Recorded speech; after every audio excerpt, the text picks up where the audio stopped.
What if one forgotten clay tablet has been quietly rewriting human history for over a century? Not because scholars couldn't read it, but because almost no one paid attention to what it actually said. Hidden among thousands of ordinary records from ancient Mesopotamia was a text that didn't describe a myth, a prayer, or a king. It described a war. Not between nations, not between empires, but between the beings the Sumerians called the Anunnaki. And according to the tablet, everything we think caused that war may be completely wrong. Before we begin, if you enjoy slow, deeply researched historical mysteries that help you relax while exploring the greatest unanswered questions of the ancient world, take a moment to like this video, subscribe, and tell me in the comments where you're listening from. Now, dim the lights, settle in comfortably, and let's travel back to the beginning of one of history's greatest mysteries. For generations, historians believed the Sumerians left behind little more than myth dressed as history. Kings spoke with gods, rivers obeyed divine commands, mountains trembled because celestial beings argued among themselves. It sounded poetic, symbolic, impossible. Yet, the deeper archaeologists dug beneath the sands of Mesopotamia, the stranger the picture became. The ancient cities of Ur, Eridu, Nippur, Lagash, Sippar, and Uruk were not primitive settlements struggling toward civilization. Quite the opposite. They appeared almost fully developed. Writing, mathematics, astronomy, engineering, irrigation systems, standardized weights, legal traditions, monumental architecture, all emerged within an astonishingly short period. Even today, historians debate how such an extraordinary leap happened so suddenly. The Sumerians themselves offered an answer. They insisted they had not invented civilization. It had been given to them. Again and again, across hundreds of clay tablets, they repeated nearly the same statement in different forms. The Great Ones came. Not metaphorically, not spiritually. They came. They established cities, they measured fields, they divided the heavens into constellations, they assigned kings, they taught writing, they introduced agriculture, they created laws. Most modern scholars naturally interpret these passages as religious symbolism. Ancient civilizations often attributed knowledge to gods. But some texts refuse to behave like mythology. Instead of poetry, they read almost like government archives. Instead of miracles, they describe logistics. Instead of miracles of creation, they list councils, territories, responsibilities, inspections, engineering projects, political disputes, tax systems, resource management, and even disagreements between different divine administrators. This is one of the reasons the Sumerian corpus fascinates researchers more than almost any other ancient literature. Unlike later mythologies, the earliest Mesopotamian texts rarely speak in abstractions. Everything has names, everything has locations, everything has responsibilities. The Anunnaki are introduced less like supernatural beings and more like members of an incredibly powerful ruling administration. Each possessed specific authority. Enlil governed the affairs of Earth. Enki supervised knowledge, engineering, fresh water, and what many texts describe as acts of creation. Ninursag oversaw birth, healing, and life itself. Nana regulated sacred calendars through the moon. Utu became guardian of justice and law. Inanna, moved effortlessly between diplomacy and war. Even their cities resembled administrative headquarters more than mythical kingdoms. Nippur functioned almost like a political capital. Eridu became the center of wisdom and engineering. Ur controlled lunar worship and astronomical observation.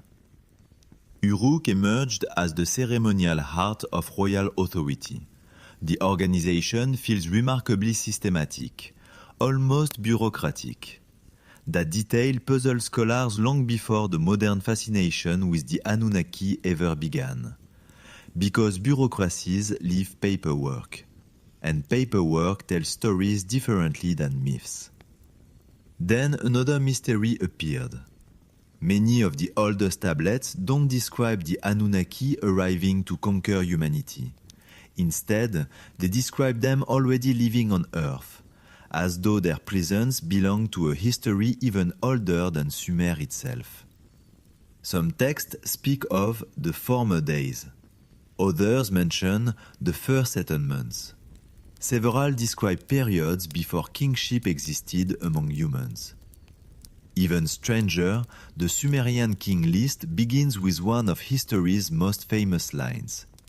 After kingship descended from heaven, not emerged, not evolved, descended. Whether this should be understood literally or symbolically remains one of archaeology's greatest debates. But once you begin reading dozens of tablets together rather than individually, another pattern slowly emerges. At first, everything seems remarkably stable.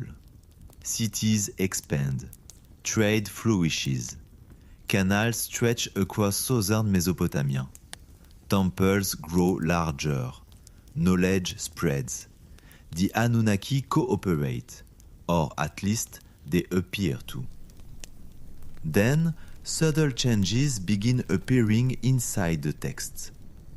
A council meeting ends without agreement. One governor ignores another's command. A temple changes allegiance. A city receives unusual fortifications. Names begin disappearing from administrative records only to reappear elsewhere years later. None of these details seem important on their own, but together they resemble something historians recognize immediately: the early stages of political fragmentation. Not open war, not yet. Something quieter, something hidden beneath official records. Like watching tiny cracks spread across the foundation of a massive building years before anyone notices the walls beginning to collapse. And perhaps the most fascinating clue of all is this: the earlier surviving texts never accuse either side of being evil. No demons, no monsters, no ultimate villains. Only powerful rulers making increasingly dangerous decisions. Which raises an uncomfortable possibility. What if the greatest catastrophe remembered in Sumerian tradition wasn't caused by supernatural evil at all, but by ordinary political ambition among extraordinarily advanced beings? The first signs of division among the Anunnaki did not appear on battlefields. They appeared in silence. Ancient Sumerian scribes were meticulous record keepers. Every shipment of grain, every temple renovation, every royal ceremony was documented with astonishing precision. Because of this, historians can often detect political changes long before they become obvious. A governor's name suddenly disappears from official lists. A city's tribute is redirected elsewhere. A temple begins honoring a different patron deity. These are not dramatic events, but they are exactly the kinds of subtle shifts that precede major political crises. Something similar begins happening in the oldest Mesopotamian records around the time several major temple complexes expanded simultaneously across southern Mesopotamia. On the surface, everything looked prosperous. Canals were extended, harvests increased, trade reached farther than ever before. Ships sailed regularly through the Persian Gulf, exchanging timber, copper, precious stones, and textiles with distant civilizations. Yet, beneath that prosperity, another story was unfolding. The administrative centers controlled by Enlil's authority grew increasingly centralized. Nippur, considered the sacred political capital of Sumer, became more than a religious city. It evolved into the place where decisions affecting the entire region were made. Kings traveled there to receive legitimacy. Priests carried messages between cities. Laws were confirmed there before being enforced elsewhere. Enlil's government favored order. Every city had its role. Every ruler had obligations. Every resource had a destination. From a modern perspective, it resembles an enormous administrative network designed to keep dozens of independent cities functioning as one interconnected system. Then there was Enki. Unlike Enlil, Enki rarely appears issuing commands. Instead, the texts consistently associate him with invention, experimentation, engineering, medicine, navigation, metallurgy, and what the Sumerians simply called the secret knowledge. Several myths describe visitors traveling great distances simply to seek his advice. Others portray him solving problems through intelligence rather than authority. Even when conflicts arose, Enki often acted as mediator rather than commander. This difference between the two leaders would later become enormously important. Because while Enlil believed stability came through strict hierarchy, Enki seemed convinced that knowledge should spread, not recklessly, but inevitably. Many researchers have noticed an intriguing pattern. Whenever humanity receives a significant technological advancement in Sumerian literature, whether agriculture, irrigation, architecture, mathematics, or writing, Enki's name is never far away. Coincidence? Perhaps. Yet this repeated association made him one of the most respected figures in Mesopotamian tradition. Then there was Marduk. Curiously, Marduk is almost absent from the earliest Sumerian records. His rise came gradually, very gradually. At first, he appears as a regional deity connected with Babylon, which at the time was little more than a modest settlement compared to legendary cities like Uruk or Nippur. Centuries later, however, Babylon transformed into the dominant political center of Mesopotamia. And with that transformation came something remarkable. Marduk's importance exploded. Entire theological traditions were rewritten.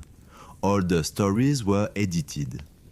In later Babylonian texts, Marduk becomes not simply another god, but the supreme ruler of heaven and earth.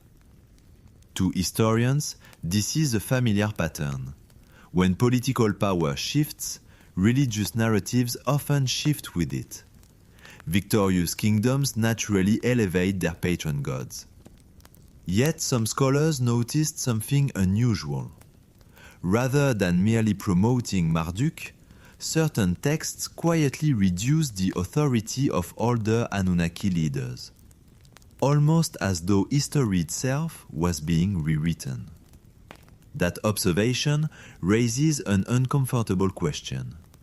If ancient scribes revised political history, What else might they have revised? One surviving Babylonian composition known today as the Enuma Elish tells of Marduk defeating the primordial cow monster Tiamat before becoming king of the gods. For centuries, this was interpreted as mythology, but several Assyriologists have pointed out that the poem also serves another purpose. It legitimizes Babylon's political dominance. Religious literature becomes state propaganda. The victorious ruler receives divine approval. This was not unique to Babylon. Egyptian pharaohs did it, Roman emperors did it, medieval kings did it. History is often written by those who prevail, which means earlier versions of events sometimes disappear. Fortunately, clay has an advantage over paper. It survives. Thousands upon thousands of tablets remained buried beneath Mesopotamian cities for millennia. Many were never intended for public reading. Some were school exercises. Others were legal contracts. Some were private letters, administrative memoranda, temple inventories, routine records. Unlike royal inscriptions designed to glorify kings, these documents had little reason to exaggerate, and that is precisely why historians value them. Truth often hides inside ordinary paperwork. One particularly interesting pattern concerns the distribution of sacred territories. Different cities belong to different divine administrations. Eridu belonged to Enki. Nippur belonged to Enlil. Ur honored Nanna. Uruk was closely linked with Inanna. Sipar centered around Utu. These were not random religious preferences. Each city specialized in different activities. Some became astronomical centers. Others excelled in metallurgy. Others controlled agriculture or trade routes.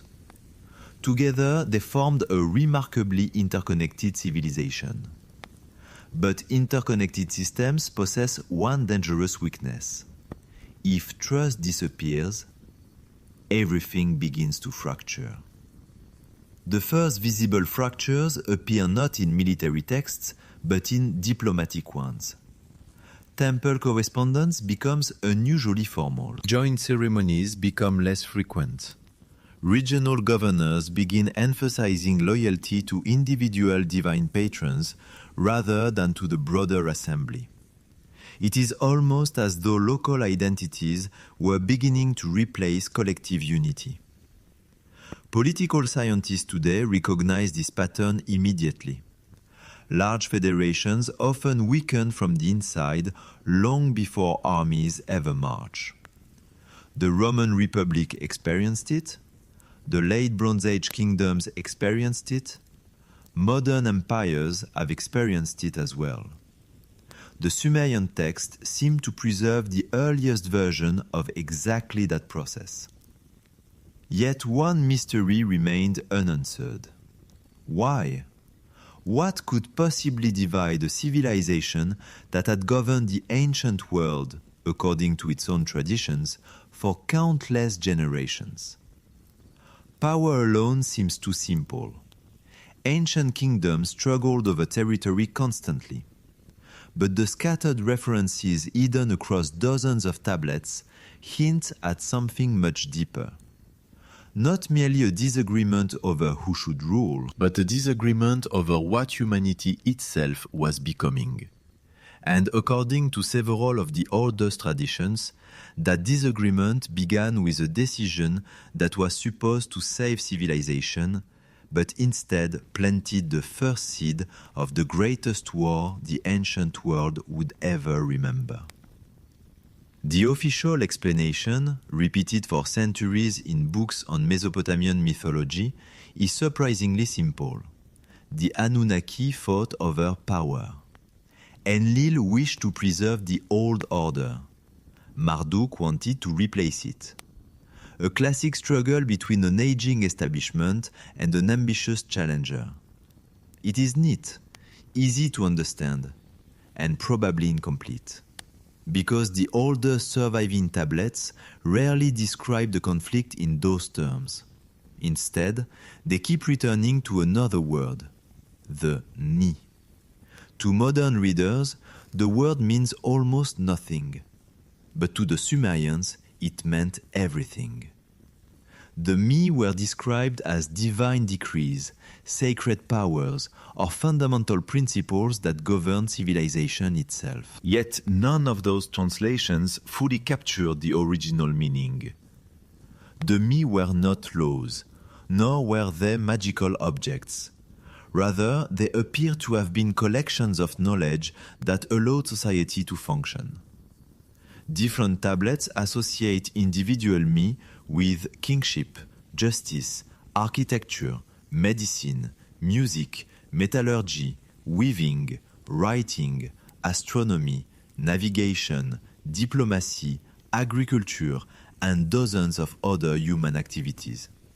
Some lists contain over 100 different Mi. In other words, the Sumerians believed civilization itself was built from these invisible foundations. One famous myth tells how Inanna traveled to Eridu to visit Enki. During a great feast, Enki became intoxicated and presented her with dozens of the Mi. At first glance, the story sounds almost humorous, until you examine what actually happened afterward. Inanna immediately loaded them onto a boat of heaven and sailed toward Uruk. When Enki realized what he had done, he dispatched multiple messengers demanding their return. Each failed. Uruk kept the Mi. The city rapidly became one of the greatest cultural centers in Mesopotamia. For generations, scholars interpreted the story symbolically. Knowledge moving from one city to another, religious authority changing hands, nothing unusual. But there is one peculiar detail. The tablets carefully distinguish between copying knowledge and transferring the original Mi, as though ownership itself mattered.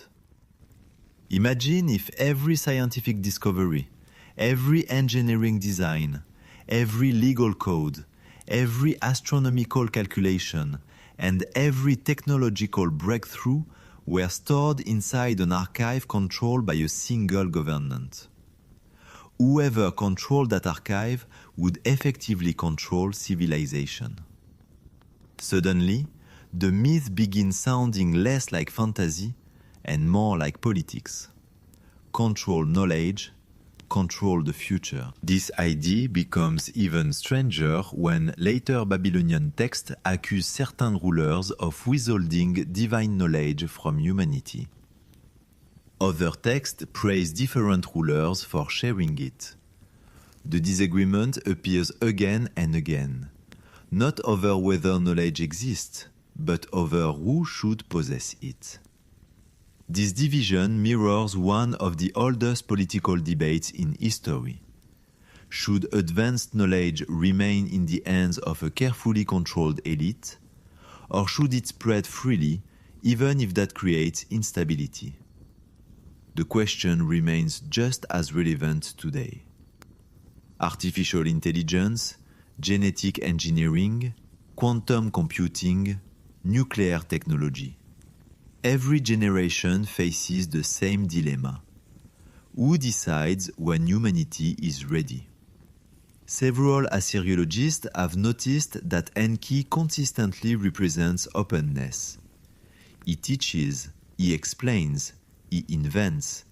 He rescues humanity during disasters. Even after the Great Flood tradition, it is Enki, not Enlil, who secretly warns the human survivor Ziusudra, known later as Utnapishtim in Akkadian tradition, to build a vessel before catastrophe strikes.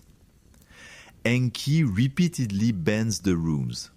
Enlil, meanwhile, repeatedly insists that rules exist for a reason. Neither appears entirely right, nor entirely wrong. That complexity makes the older Sumerian traditions feel surprisingly modern. They do not divide history into heroes and villains. They portray competing philosophies. Then, another fascinating clue appears. Ancient temple inventories describe objects whose exact purpose remains unknown. Among the lists of ordinary offerings, grain, wool, copper, incense, appear names that scholars still struggle to translate. The radiant crown, the divine measuring rope, the tablet of destinies, the brilliant weapon, the eye that sees all lands. Most historians interpret these as ceremonial religious objects. Perhaps they were. Yet several descriptions remain frustratingly technical. One damaged tablet from Nippur describes priests performing strict purification rituals before approaching a particular sacred object. Not because it was holy, because improper handling was considered dangerous. Another fragment states that only specifically authorized individuals could enter the chamber where certain divine instruments were stored. Unauthorized access carried severe punishment. Again, perfectly ordinary behavior, if these were simply sacred relics. But if they represented advanced knowledge or technology, the restrictions suddenly make equal sense. Perhaps the most mysterious object of all was the Tablet of Destinies. It appears throughout Mesopotamian literature. Whoever possessed it held legitimate authority over heaven and earth. The name itself is misleading. Modern readers imagine a stone tablet predicting the future. The text suggests something different. The Tablet of Destinies did not merely record fate, it authorized decisions. Kingship, command, order. Several myths describe entire wars beginning after someone attempted to seize it. Others imply that without it, even the greatest gods struggled to exercise authority. Some researchers have compared it to a constitutional charter, others to a royal seal. Still others wonder whether it represented something far more practical, a master archive containing administrative records, scientific knowledge, or strategic control over critical infrastructure. No one knows. The tablets never explain it directly. Instead, they assume every reader already understood. That may be the greatest frustration of studying ancient Mesopotamia. The scribes constantly reference events that everyone living at the time apparently knew. They explain almost nothing.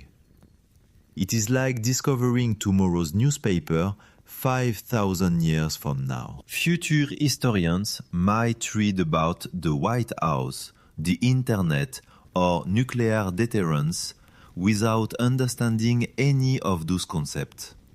Context disappears, words survive, meaning fades. The same may be true of many Sumerian texts. Then, buried inside several fragmented inscriptions copied centuries apart, appears a phrase that changes everything. Not once, not twice, but repeatedly. The council was divided. No explanation, no details, only those 4 words. The council was divided. Whatever happened inside that council would eventually reshape the history of both the Anunnaki and humanity. But before armies gathered, before cities chose sides, before weapons unlike anything described in ordinary mythology appeared, someone inside that council proposed an idea so controversial that it shattered centuries of cooperation. And according to the oldest surviving traditions, that proposal had nothing to do with conquering Earth. It had everything to do with changing the future of mankind forever. The proposal did not appear overnight. Long before the first cities of Sumer reached their golden age, something unusual had begun happening across Mesopotamia. Human beings were changing. Archaeologists have long debated one of the greatest mysteries of prehistory. For hundreds of thousands of years, technological progress was remarkably slow. Stone tools evolved gradually. Small hunter-gatherer groups wandered from place to place. Then, almost suddenly, beginning around 12,000 years ago, everything accelerated. Permanent settlements emerged, agriculture spread, animals were domesticated. Massive stone monuments appeared, astronomy became increasingly sophisticated. Within only a few thousand years, a blink in evolutionary time, human civilization had completely transformed. Mainstream archaeology explains this through climate change after the last ice age, population growth, and gradual cultural development. The Sumerians offer another explanation. According to them, humanity entered a new age because someone made a deliberate decision. Not nature, not chance, a decision. The oldest creation traditions do not describe humans as accidental creatures. Instead, they portray repeated attempts to create a being capable of serving, learning, and eventually governing the earth alongside its creators. One text speaks of mixing the essence. Another describes fashioning mankind from clay and divine blood. Modern readers often imagine literal mud mixed with supernatural blood. Yet, even ancient translators struggled with those expressions. The Sumerian word frequently translated as blood can also mean life force, lineage, inheritance, or biological essence, depending on context. That ambiguity has fueled centuries of debate. Was the text describing a spiritual act, a symbolic ritual, or something its author simply lacked the vocabulary to explain? Whatever the answer, one detail appears consistently. The project was controversial from the beginning. Several tablets describe lengthy discussions among the higher gods before humanity was created. Not celebrations, arguments. Some believed humans should remain laborers. Others argued they should eventually become partners. Still others feared giving them too much knowledge. Those disagreements never truly disappeared. Instead, they quietly expanded over generations. One fascinating text, known today as Atrahasis, offers another clue. Before humans existed, the junior gods, the Igigi, performed exhausting physical labor. They dug canals, maintained irrigation, expanded settlements.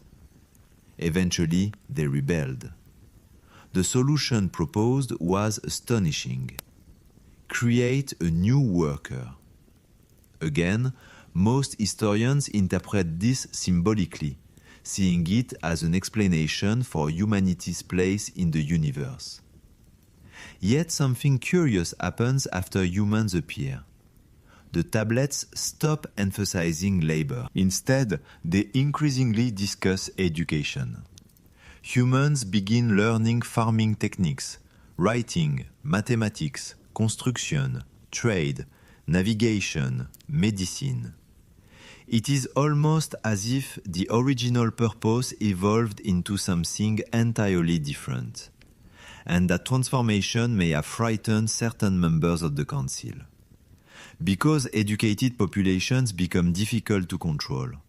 History demonstrates this repeatedly. Writing spreads, ideas spread, authority becomes harder to monopolize. The Sumerians themselves experienced this. Once scribal schools expanded, knowledge no longer belonged exclusively to temples. Merchants learned mathematics. Officials learned law. Builders learned engineering. Civilization became more resilient, but also more independent. Now imagine that process occurring under the supervision of beings the Sumerians considered vastly more advanced. How much knowledge should humanity receive? Where should the line be drawn? That question appears again and again in fragmentary inscriptions. One damaged text from Eridu contains an intriguing sentence. For if they learn all that we know, the remainder is broken away. Only those 7 words survive. For if they learn all that we know. What followed? The tablet never tells us. Another fragment discovered at Nippur records a discussion inside the divine assembly. One speaker warns that the servant who understands every command no longer remains a servant. Again, the identity of the speaker has been lost. The surrounding lines are damaged beyond recovery. Yet the message is unmistakable. Knowledge changes relationships. It always has. Another overlooked detail comes from the architecture itself. The earliest temple complexes were not merely places of worship. Excavations reveal workshops attached to many of them. Metalworking, ceramics, textile production, astronomical observation platforms, mathematical schools, archives. These temples functioned as research centers, universities, government offices, and industrial complexes all at once. Knowledge was concentrated, organized, protected. Access was carefully regulated. Not everyone could enter every room. Some archives required multiple priests to unlock. Others contained sealed chambers whose contents remain unknown because they were emptied long before archaeologists arrived. Who removed them? No one knows. Ancient routers? Later priests? Invading armies? The answer disappeared thousands of years ago, but the empty chambers remain. Then another mystery emerges. Around the late 4th millennium BCE, several independent cities across Mesopotamia simultaneously begin displaying nearly identical systems of measurement. The same units of length, the same weights, comparable accounting methods, standardized brick dimensions, shared mathematical conventions. This level of standardization is extraordinary. Even today, neighboring nations often struggle to adopt identical systems. How did dozens of ancient cities accomplish it so early? Some historians argue through trade, others through political influence. The Sumerians gave a simpler explanation. The ordinances were distributed. Distributed, not invented independently, distributed. By whom?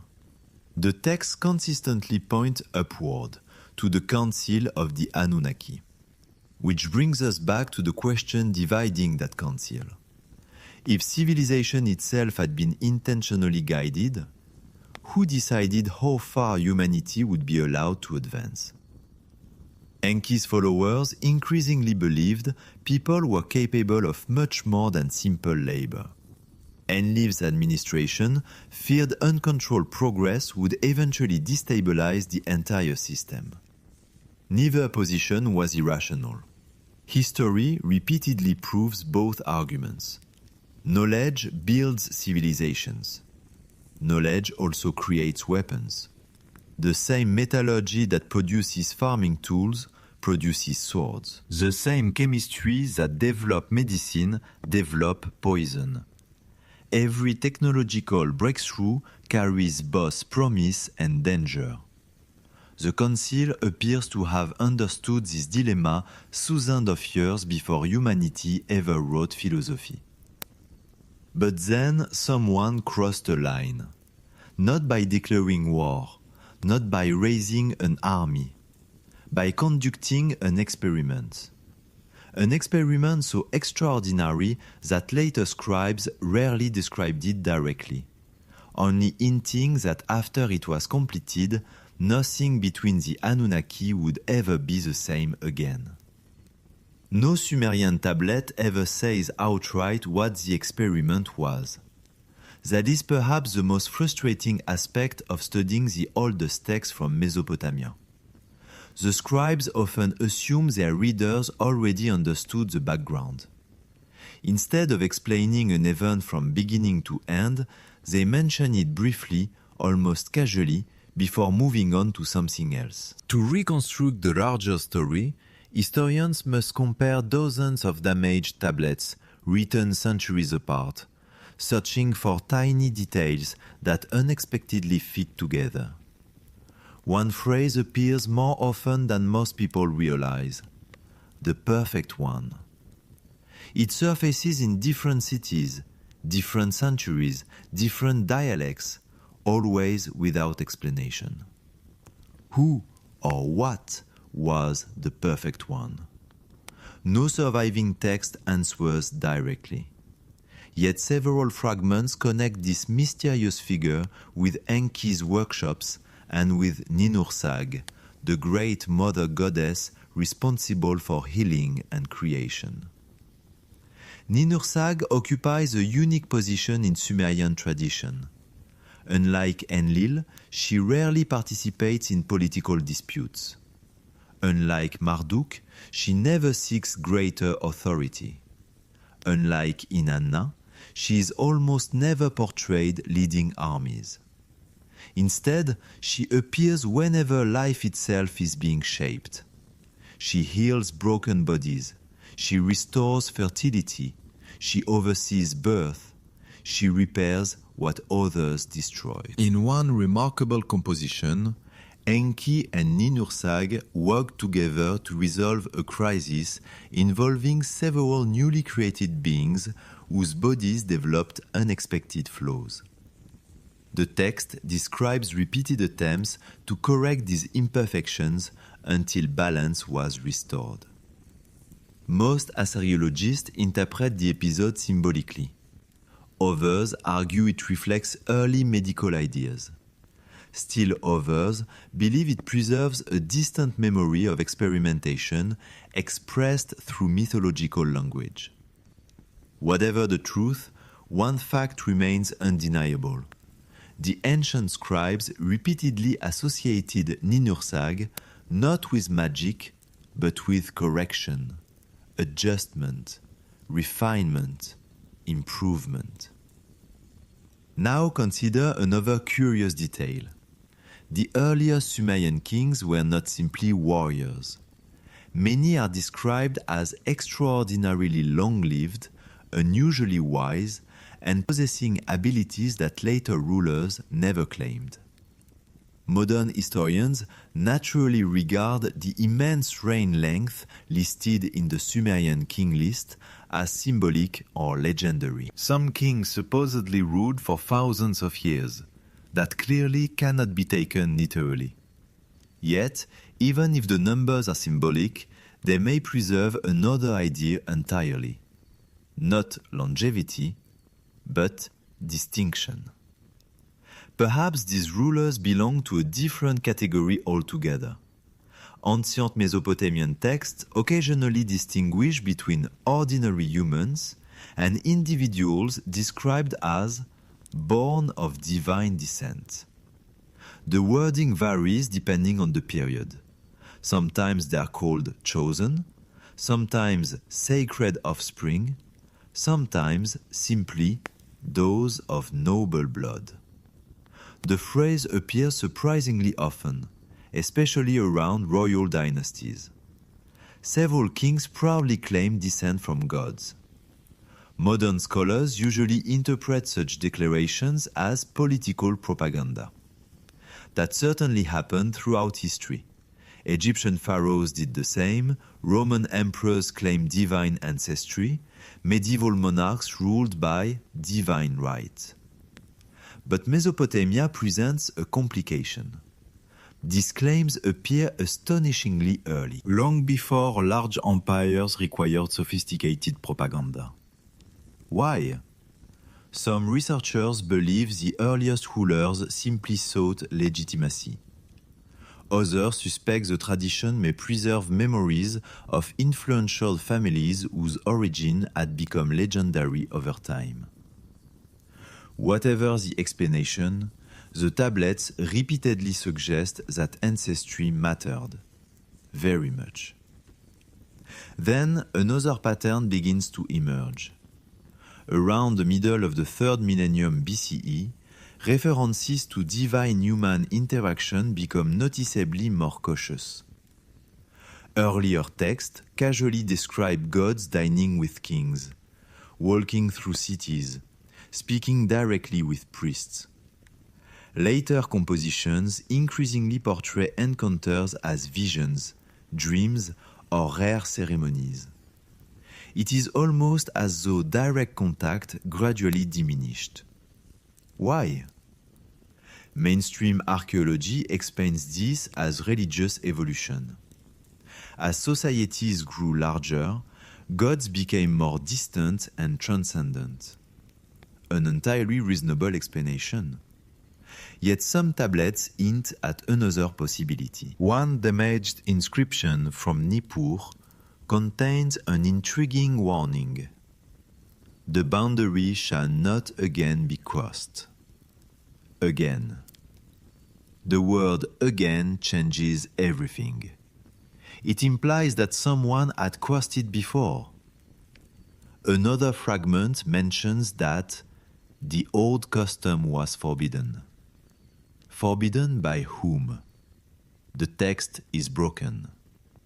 Elsewhere, a temple hymn praises a ruler because he preserved the separation between heaven and mankind. Why celebrate separation unless someone opposed it? These scattered references suggest an internal policy change, not warfare, not yet. Policy. Rules had been rewritten. Something that had once been acceptable no longer was. The council had reached at least one major decision. But not everyone accepted it. One name begins appearing with increasing frequency during this period: Marduk. Earlier, we saw him as a relatively minor figure connected to Babylon. Now, his influence starts expanding beyond a single city. Temple inscriptions describe new construction projects, trade route shift. Babylon grows steadily wealthier. Foreign merchants arrive. Its walls expand, its population rises. Nothing about this appears unusual. History is full of ambitious cities rising to prominence. Yet, Babylon's growth coincides with another development. Marduk begins attracting supporters from outside his traditional sphere. Not soldiers, administrators, priests, engineers, scholars, even governors. This is significant. Political revolutions rarely begin with armies. They begin when educated elites quietly change their loyalties. The same pattern has repeated throughout history, from ancient Rome to Renaissance Italy to the modern world. Ideas move before armies do. And Marduk seems to have understood that better than anyone. Unlike Enlil, who inherited authority through an established hierarchy, Marduk increasingly presented himself as the leader of a new future. A future centered on Babylon. A future where all structures could be replaced. To many younger officials, that vision was attractive. Progress often is. But to those responsible for preserving stability, it looked dangerously reckless. By now, the council was no longer debating abstract philosophy. Every decision carried political consequences. Every new alliance altered the balance of power. Every city choosing one faction over another weakened the unity that had existed for generations. Yet, even this growing rivalry was not enough to start the greatest war remembered in Mesopotamian tradition.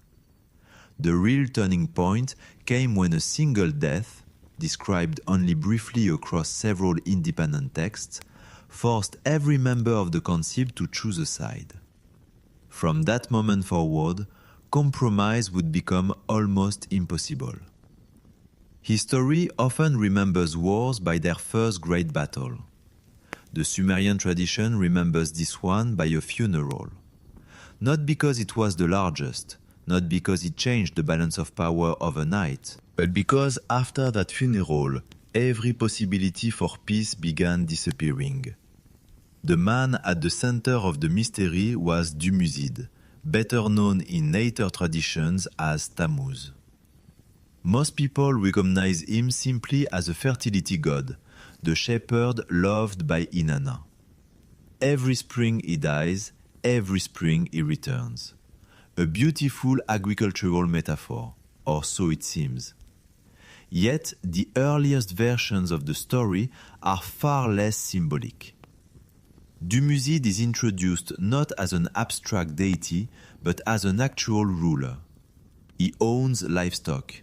He negotiates marriages. He governs territory. He receives diplomatic visitors. Several king lists even associate his name with one of the earliest dynasties before later mythology transformed him into a seasonal god. That transformation itself raises an interesting question. Why would a historical ruler gradually become a divine symbol? Ancient civilizations occasionally elevated exceptional kings after death. Egypt did it, Rome did it, Mesopotamia certainly did it. But Dumuzi's story contains details unlike any ordinary royal biography. His death is never described clearly. Different tablets contradict one another. One says he fled into the wilderness. Another says demons seized him. Another describes betrayal. Another simply says he was taken below. None agree on the exact event. Normally, historians treat conflicting traditions as evidence of myth-making. Yet, when multiple independent traditions preserve the same conclusion while disagreeing on the details, historians often suspect something different. They suspect a real event remembered imperfectly over centuries. The fact remained constant. Dumuzi died unexpectedly, and someone was blamed. The accusations never appear directly. No surviving Sumerian text states Marduk killed Dumuzi. Instead, later commentaries hint that powerful factions believed his death served Marduk's interests. Whether that accusation was true is impossible to know. Political history is filled with leaders blamed for convenient deaths they never ordered. Yet perception matters as much as reality. If enough influential people believed Marduk benefited, the damage was already done. The reaction of Inanna was immediate. Few figures in ancient mythology are as complex as Inanna. She governs love, she governs fertility, she governs diplomacy, she governs kingship, and she governs war. No other major Mesopotamian deity moves so easily between beauty and destruction. One moment she blesses marriages, the next she stands fully armed before enemy cities. Her temples contain musicians, poets, priests, judges, and military advisors. Modern readers often struggle with this combination. To the Sumerians, it made perfect sense.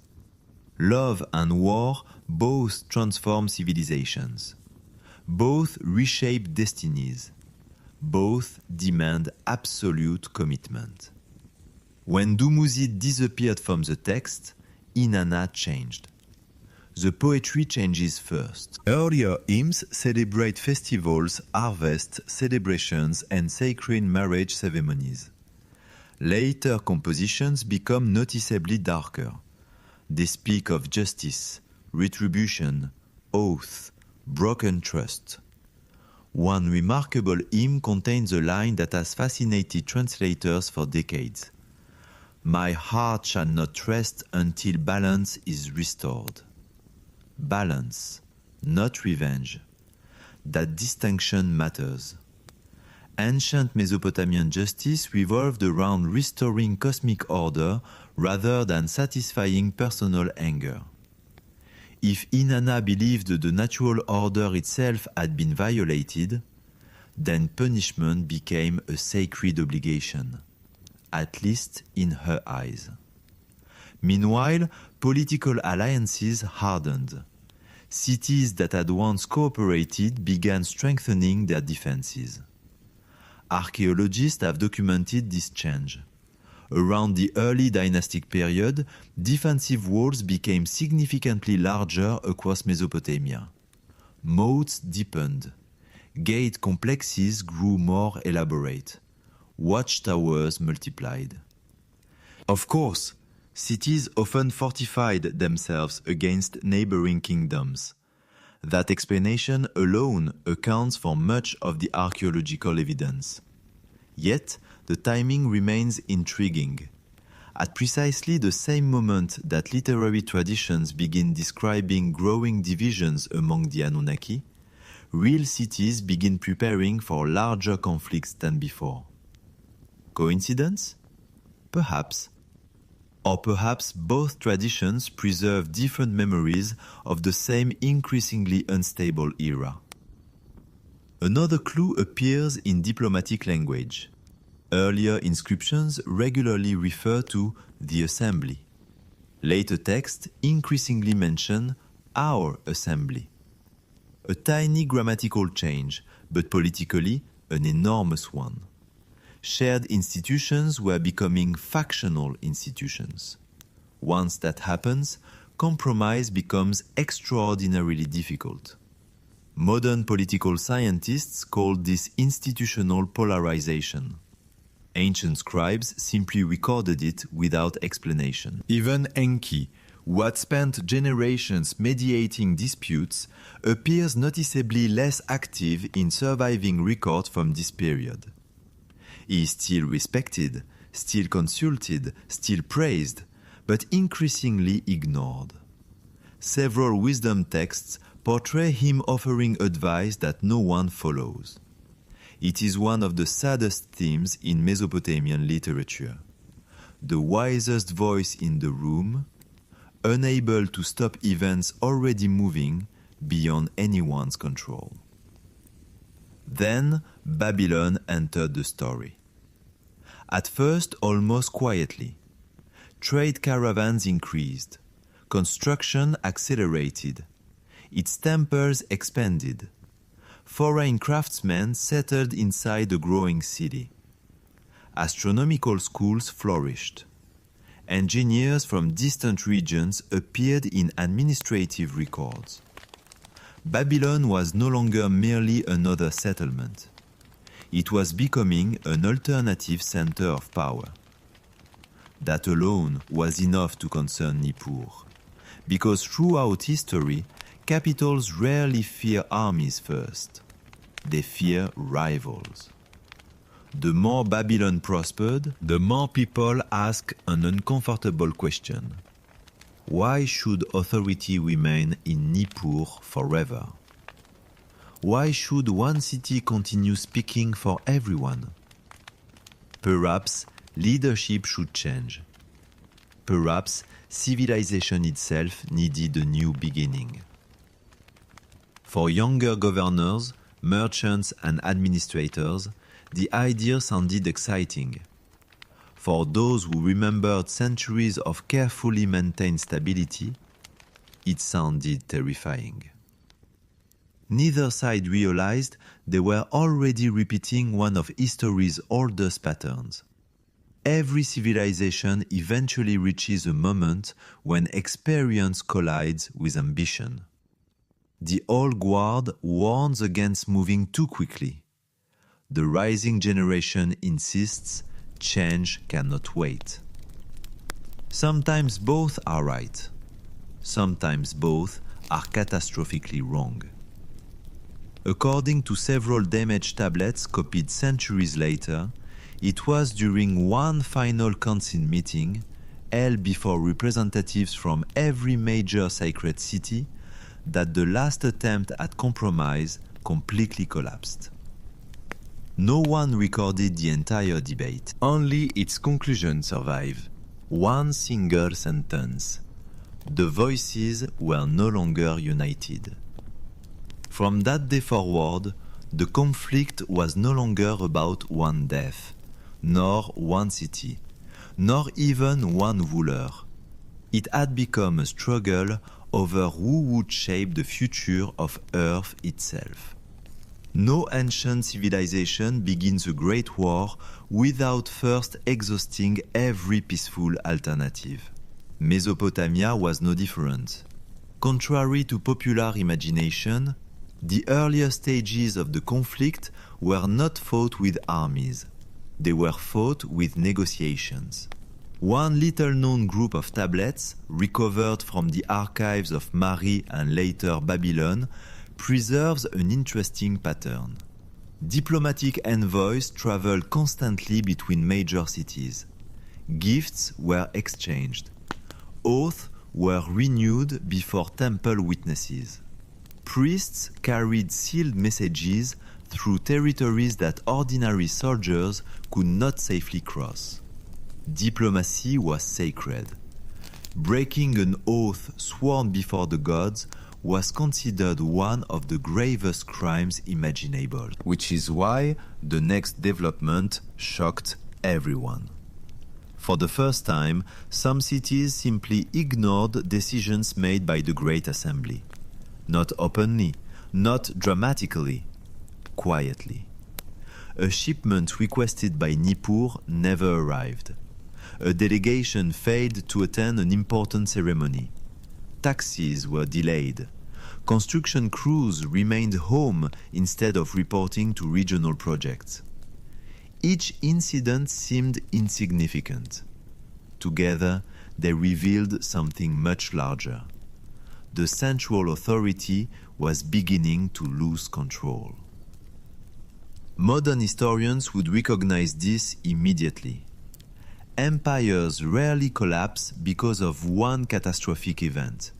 They weaken through hundreds of small acts of disobedience. The Roman Empire experienced it.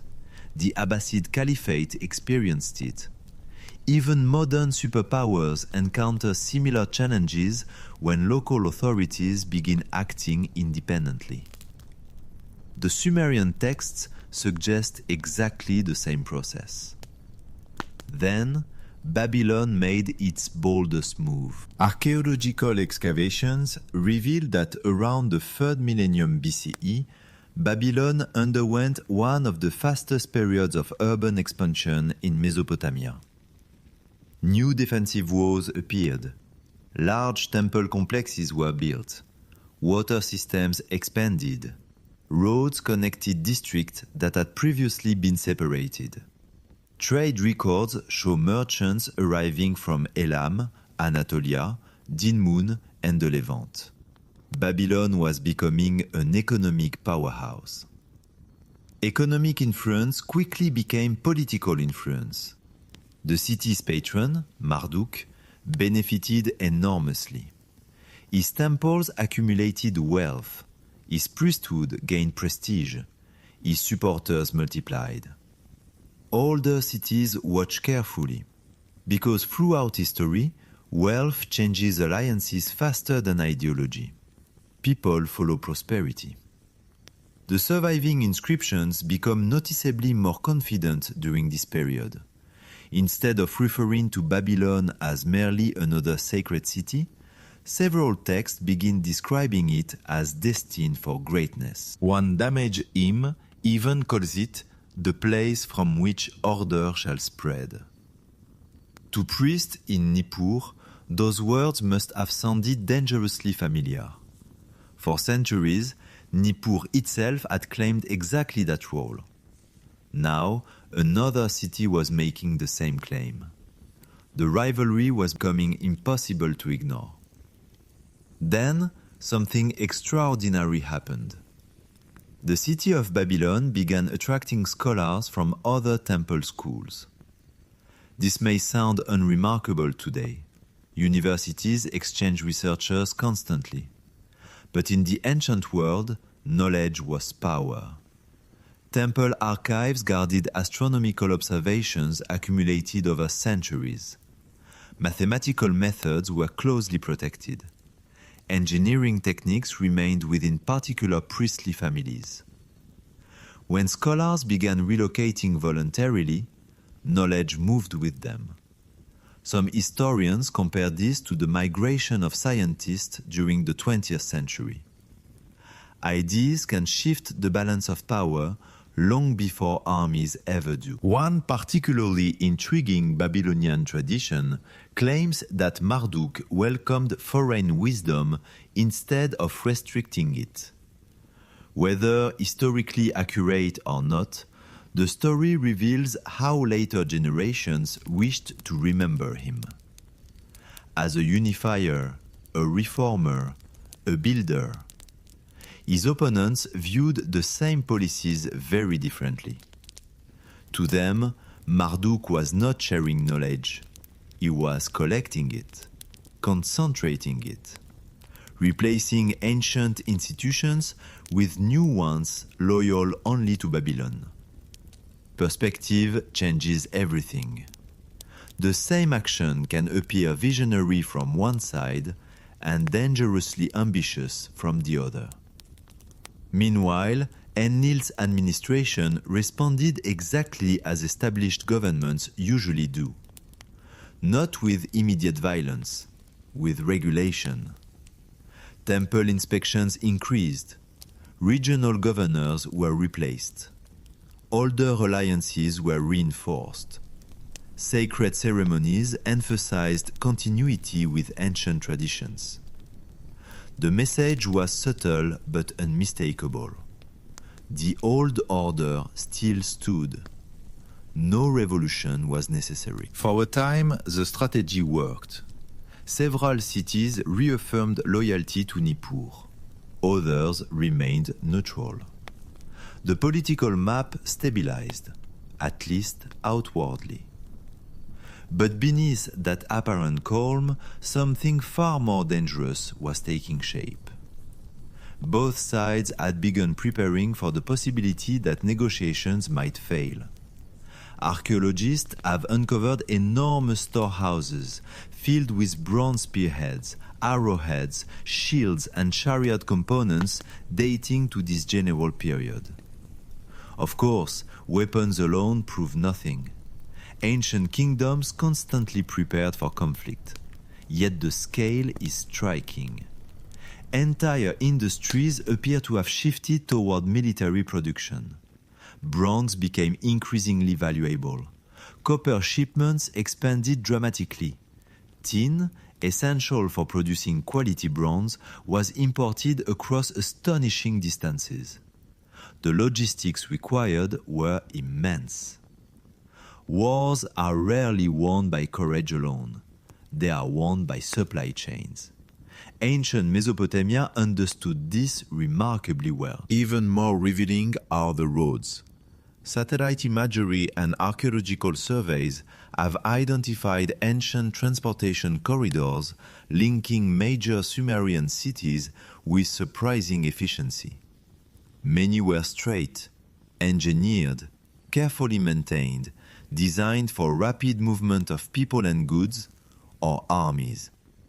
The infrastructure already existed, only the decision remained.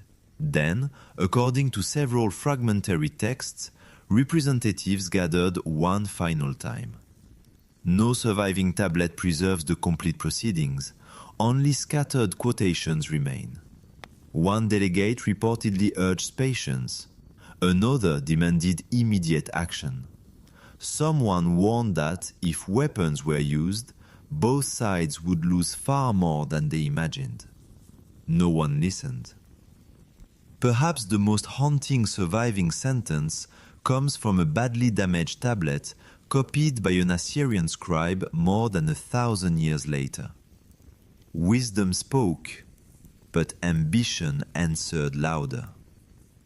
No names survive, no explanation follows, only silence. Within months, or perhaps years, the chronology remains uncertain, the first military forces began leaving their cities.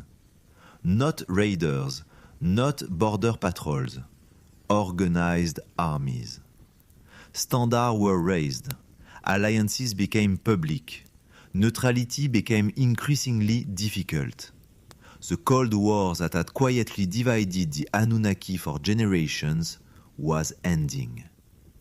The next phase would no longer be fought with speeches, treaties, or councils. It would be fought on the ground.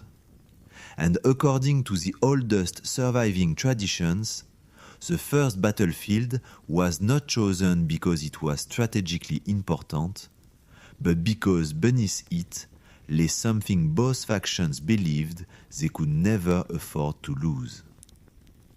For centuries, historians searched for the battlefield, not because ancient texts failed to describe wars, they describe many, but because one particular conflict seemed to exist only in fragments. No surviving tablet gives it a name.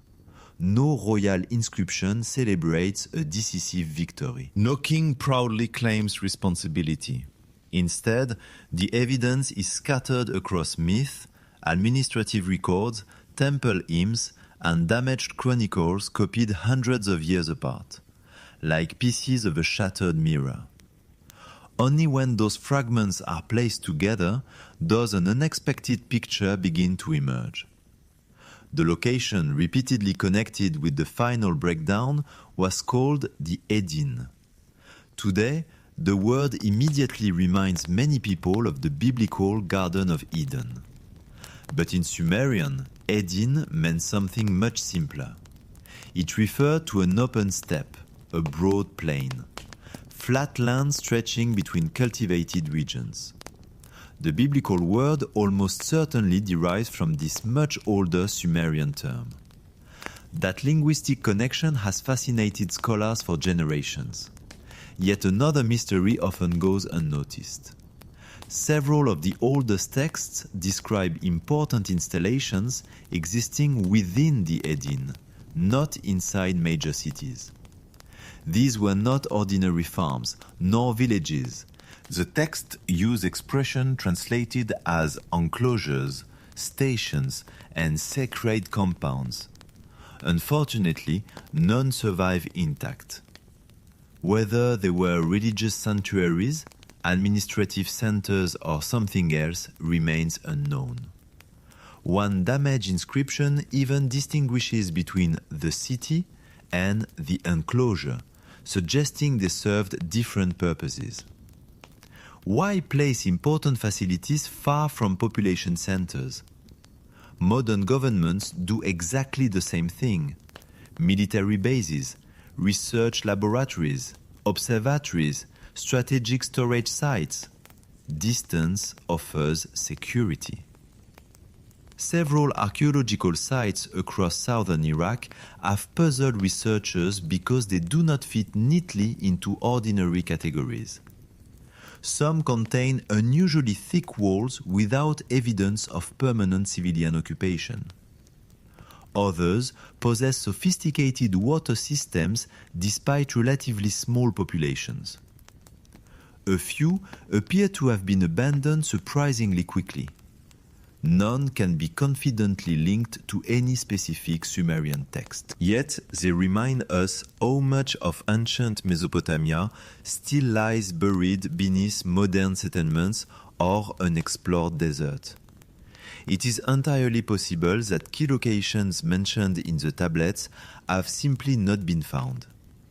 Then another clue appears. One recurring expression speaks of the place where the ordinances were kept. Earlier, we encountered the mysterious Me, the divine principles governing civilization. Several later copies imply that at least some of these sacred powers were physically stored, not merely remembered, stored. Whether this means tablets, ceremonial objects, or symbolic archives remains one of the greatest unanswered questions in Assyriology. But imagine the political consequences. If the accumulated knowledge of an entire civilization existed in one protected location, whoever controlled that location would possess unimaginable influence. Knowledge determines agriculture, navigation, engineering, medicine, astronomy, law. Without organized knowledge, civilization begins to fragment. This realization changes the nature of the conflict entirely. Perhaps the opposing factions were not fighting over territory. Perhaps they were fighting over the institutions that made civilization possible. History offers many parallels. When the famous Library of Alexandria declined, countless works disappeared forever. When the House of Wisdom in Baghdad was destroyed in 1258, generations of scientific knowledge were scattered. Entire civilizations can change course because archives are lost. The Sumerians understood this better than anyone.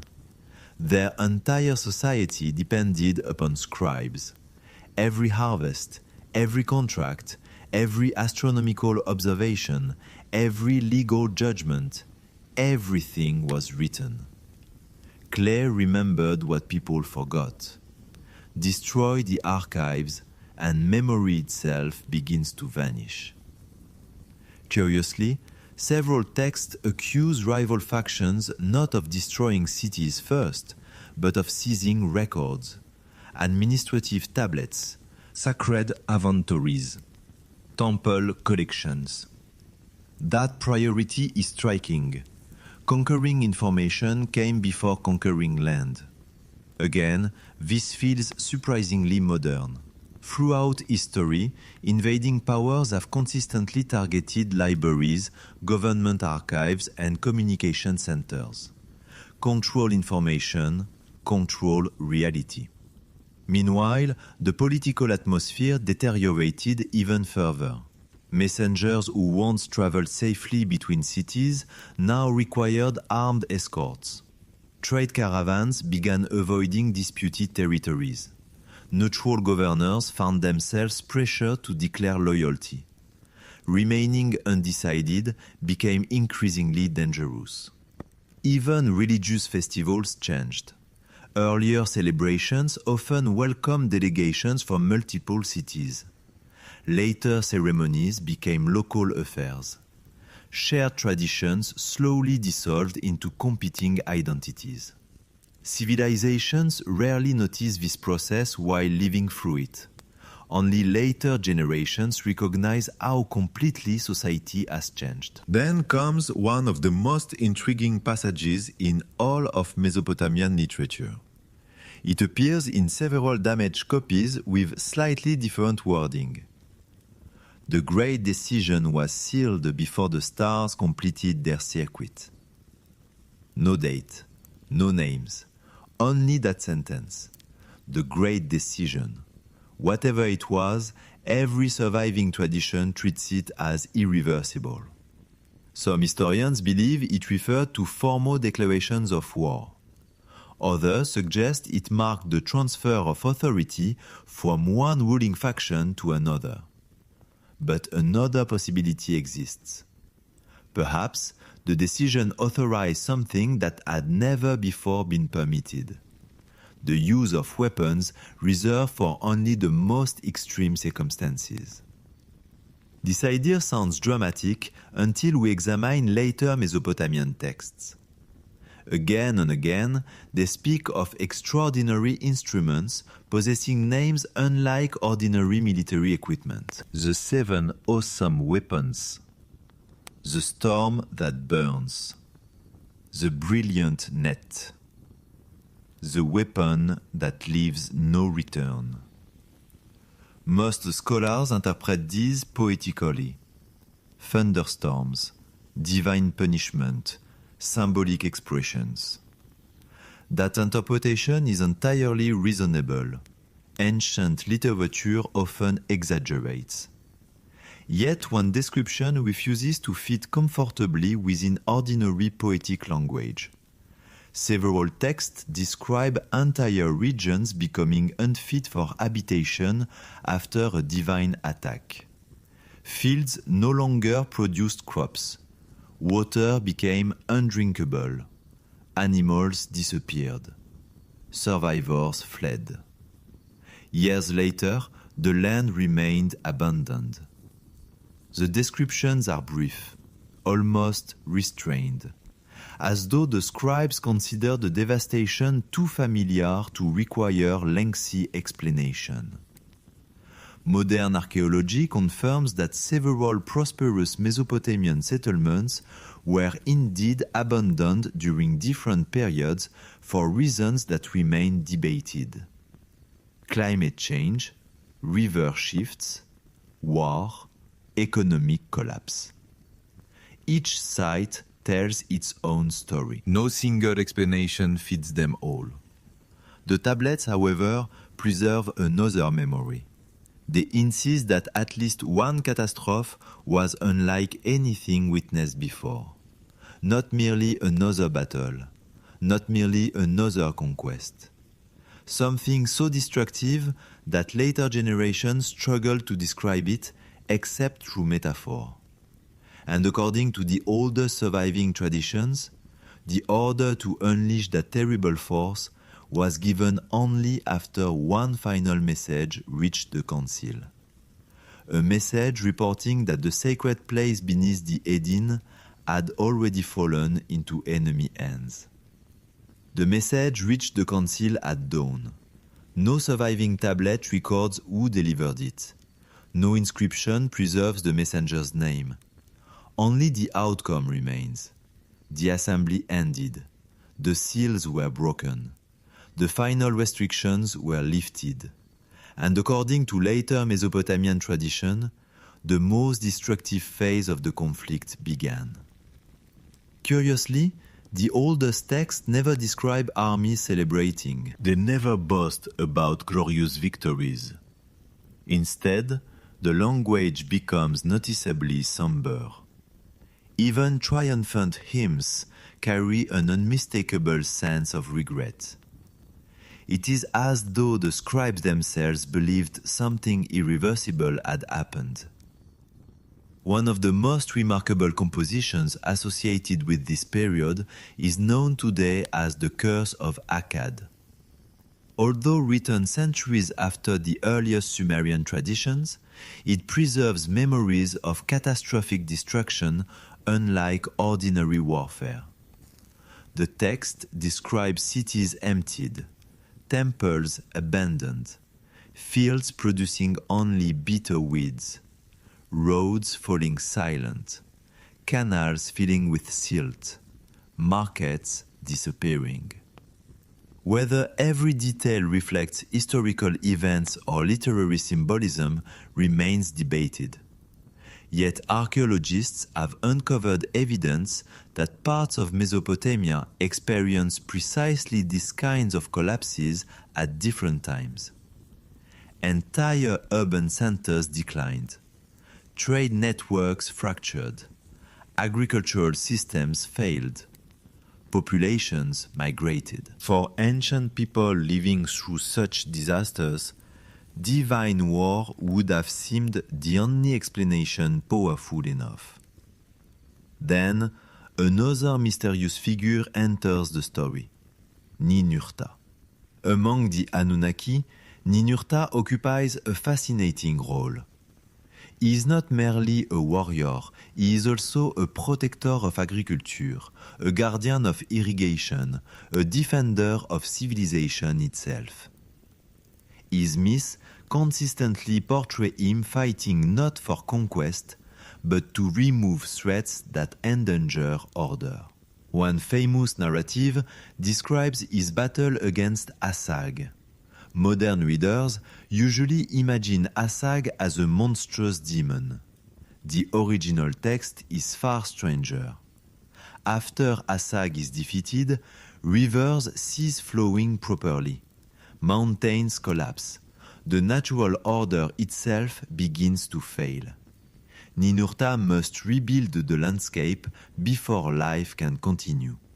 The story feels less like a duel and more like recovery after a catastrophe. Several scholars have noted that many Mesopotamian myths spend surprisingly little time describing battles. Instead, they focus on reconstruction afterward. Repairing canals, rebuilding temples, redistributing farmland, restoring law. That emphasis may preserve an important historical memory. Winning a war is relatively quick. Repairing civilization takes generations. This pattern appears repeatedly across history. The 30 Years' War devastated Central Europe for decades. The Mongol invasions transformed Asia and Eastern Europe. The Second World War reshaped the entire 20th century. But in every case, the rebuilding lasted far longer than the fighting. The Sumerians seem to have understood this deeply. Their greatest heroes are often builders rather than conquerors. Then comes one of the most controversial passages ever associated with the Anunnaki traditions. Several late Mesopotamian texts speak of the evil wind. The phrase appears repeatedly. Cities are warned, people are told to flee. Doors and windows are sealed, no one is permitted outside. Animals perish, vegetation dies, water becomes unsafe. Even after the wind passes, the land remains dangerous. For centuries, scholars interpreted these passages as descriptions of plague. Others proposed toxic desert storms. Still others believed they referred to supernatural punishment. All remain possible. The texts themselves never identify the cause. They simply describe its effects. One famous lament concerning the city of Ur speaks with heartbreaking simplicity. The people lay where they had fallen. No glorious battle, no heroic last stand, only silence. Across Mesopotamia, entire literary genres developed around these laments. The lament for Ur, the lament for Sumer, the lament for Eridu, the lament for Nippur. These are among humanity's oldest surviving works of mourning. Remarkably, they do not blame foreign invaders. Again and again, they insist that destruction came after decisions made within the divine assembly itself. That detail has puzzled historians for generations. Why would a civilization claim that its own protectors allowed catastrophe to happen? Political propaganda rarely works that way. Unless the memory was simply too powerful to erase completely. Another fascinating development occurs after these disasters.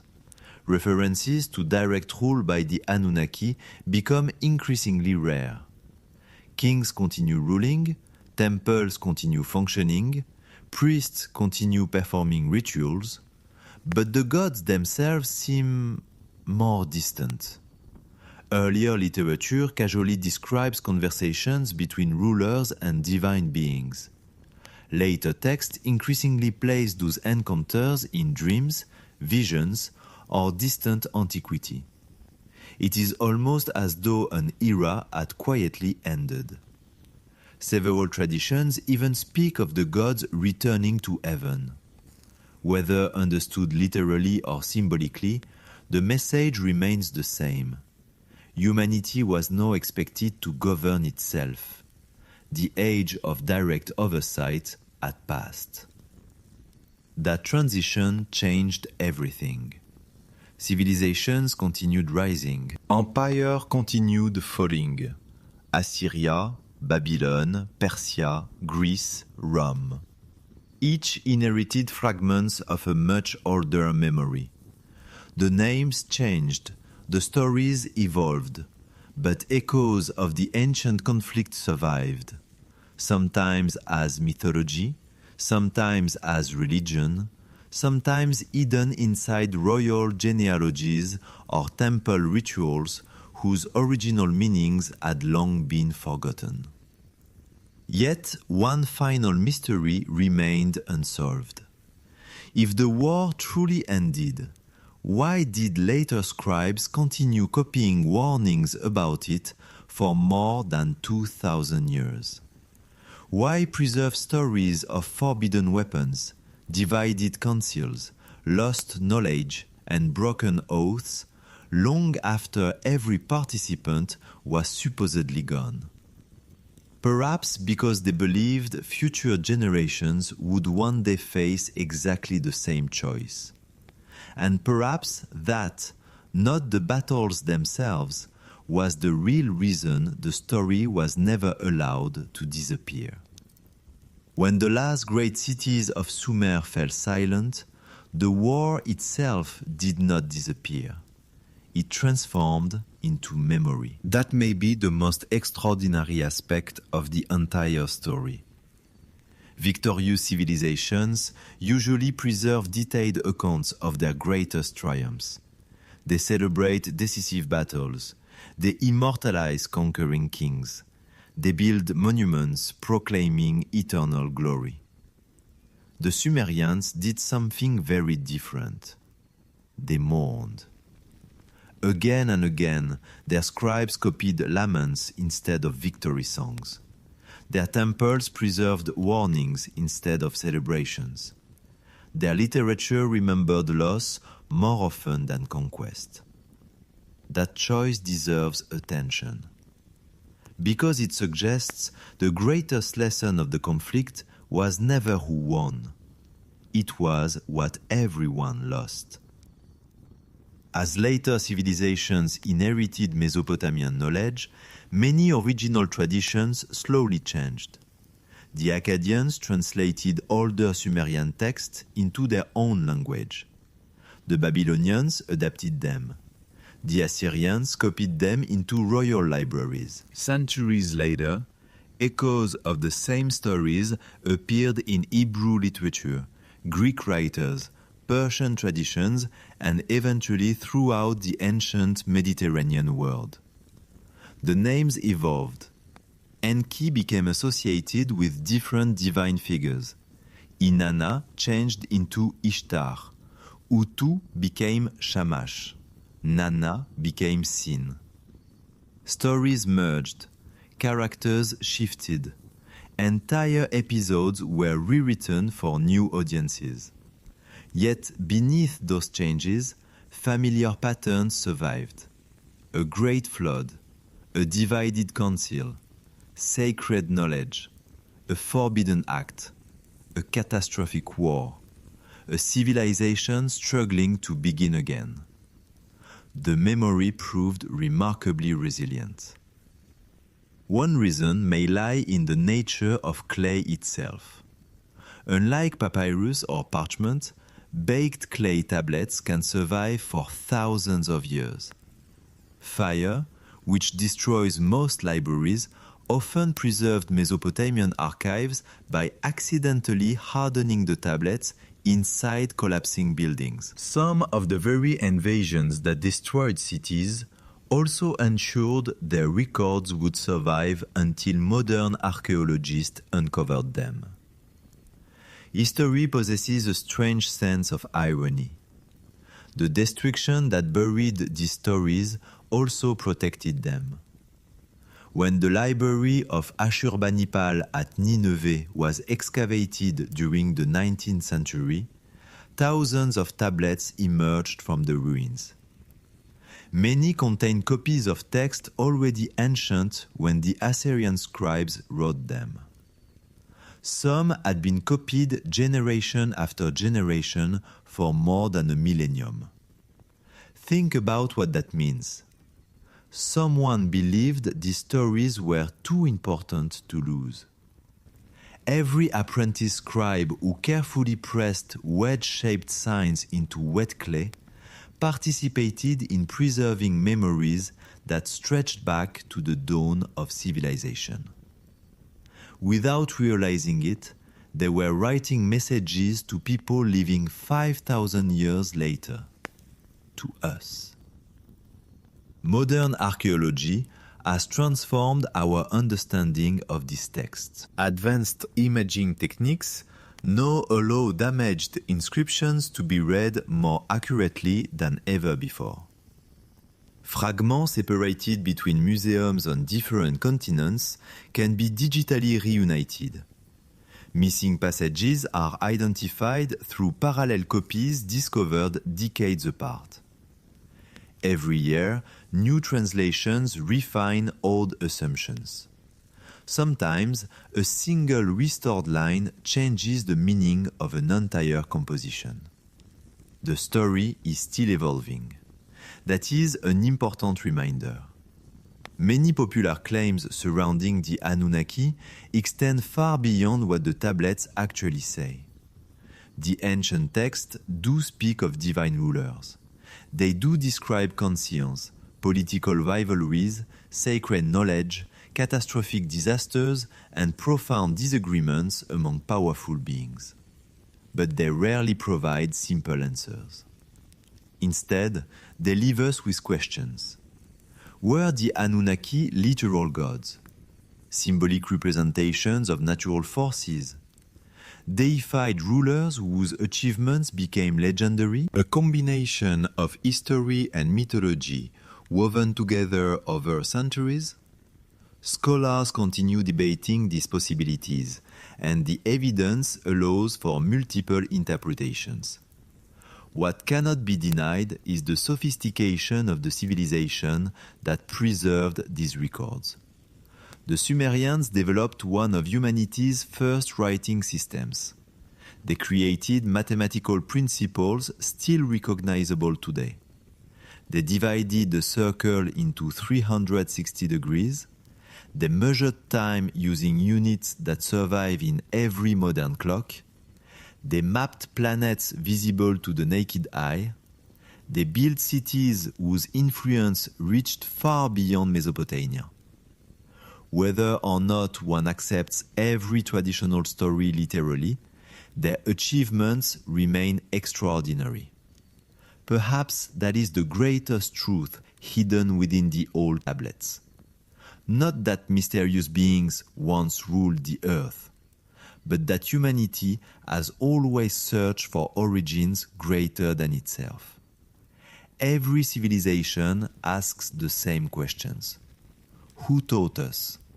Where did knowledge begin? Why do great societies collapse? Can power exist without corruption? Can knowledge spread without danger? The Sumerians answered those questions through stories. Stories about councils divided by ambition, about wisdom ignored, about cities consumed by rivalry, about leaders who believed they could control forces beyond their understanding. Those themes feel surprisingly familiar. 5,000 years have passed, Empires have risen and vanished. Languages have been born and forgotten. Borders have shifted countless times. Yet the central warning preserved inside the oldest literature on Earth remains unchanged.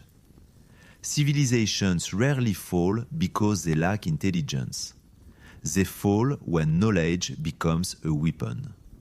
When cooperation gives way to rivalry. When ambition begins speaking louder than wisdom. Whether the Great War of the Anunnaki was literal history, symbolic memory, or something suspended forever between the two, the ancient scribes ensured one lesson would outlive every kingdom they ever knew. The greatest battles are not always fought for land. Sometimes they are fought for knowledge. And the consequences can echo across thousands of years, long after the voices of those who began the conflict have faded into silence, leaving only clay tablets beneath the desert sands to remind future generations of what once was and of what must never happen again.